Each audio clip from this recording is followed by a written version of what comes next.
नमस्कार, आवाज इंडिया में आप सभी का स्वागत है। मैं हूं सीमा। नेशनल हेराल्ड की लूट, यही लिखा है बीजेपी सांसद बांसुरी स्वराज के उस बैग पर जो आज संसद में लेकर पहुंची। और इस बैग ने मचा दी सियासी हलचल, क्योंकि इस बैग पर सिर्फ शब्द नहीं थे बल्कि एक बड़ा आरोप है कांग्रेस पार्टी पर। आरोप सिर्फ धन की लूट का नहीं है बल्कि लोकतंत्र के चौथे स्तंभ मीडिया में भ्रष्टाचार का है। लाजमी है, सवाल भी उठेंगे और जवाब भी देना होगा। लेकिन गलियारे में चर्चा ये भी है कि बांसुरी ने प्रियंका के आईडीए से उन्हीं पर वार किया है।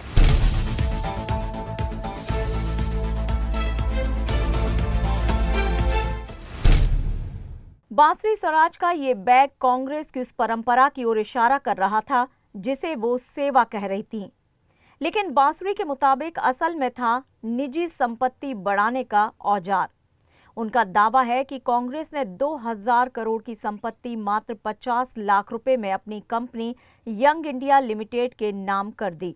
और ध्यान दीजिए, इस कंपनी में 76% हिस्सेदारी है गांधी परिवार की।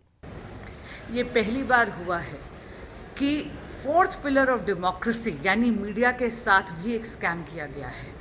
कितनी दुर्भाग्यपूर्ण बात है कि 2000 करोड़ रुपए की सार्वजनिक संपत्ति को कौड़ियों के भाव यानी मात्र 50 लाख रुपए में कांग्रेस के शीर्ष नेतृत्व ने और कांग्रेस पार्टी ने हड़प लिया है। आप ये देखिए, ये जो यंग इंडिया लिमिटेड कंपनी है, इसका स्वामित्व यानी 76% ओनरशिप गांधी परिवार की है।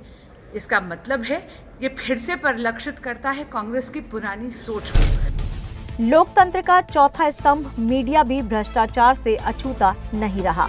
बांसुरी ने कहा, ये पहली बार है जब मीडिया यानी लोकतंत्र का चौथा स्तंभ भी इस लूट की चपेट में आया है। उन्होंने कहा कि ये महज चार्जशीट नहीं, कांग्रेस के चरित्र का आईना है। तो आइए समझते हैं पूरा मामला। 1938 में पंडित नेहरू ने शुरू किया था नेशनल हेराल्ड अखबार। बाद में इसकी पब्लिशिंग होती थी एजेएल यानी कि एसोसिएट जर्नल्स लिमिटेड के जरिए। कांग्रेस ने जब इसे फाइनेंशियली बचाने का जिम्मा उठाया तो पैसा दिया, लेकिन उसे चुकाया नहीं गया। और फिर इस गोरख धंधे में एंट्री हुई यंग इंडिया लिमिटेड की, जिसमें 76% शेयर सोनिया गांधी और राहुल गांधी के नाम पर थे। YIL ने AJL की पूरी संपत्ति सिर्फ 50 लाख में हत्या ली, जिसकी कीमत करीब 2000 करोड़ रुपए थी। चार्जशीट में बड़ा खुलासा। ईडी की चार्जशीट साफ कहती है ये मनी लॉन्ड्रिंग का सीधा मामला है। जांच में ये भी सामने आया कि कैसे कांग्रेस ने संपत्तियों को सस्ते में ट्रांसफर किया और नेशनल हेराल्ड की संपत्तियों का प्राइवेट इस्तेमाल हुआ।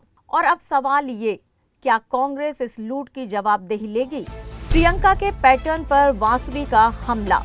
बांसुरी स्वराज के एक बैग ने जो आग लगाई वो अब संसद से सड़कों तक पहुंचेगी। मगर लोगों को कुछ दिन पहले प्रियंका गांधी के इसी तरह के बैग नए प्रयोग की याद दिला रही है। खैर, नेशनल हेराल्ड की ये कहानी सिर्फ एक अखबार की नहीं, एक पूरी राजनीति की परछाई है, जहां सत्ता सेवा के नाम पर खुद को ही सौंप दी जाती है।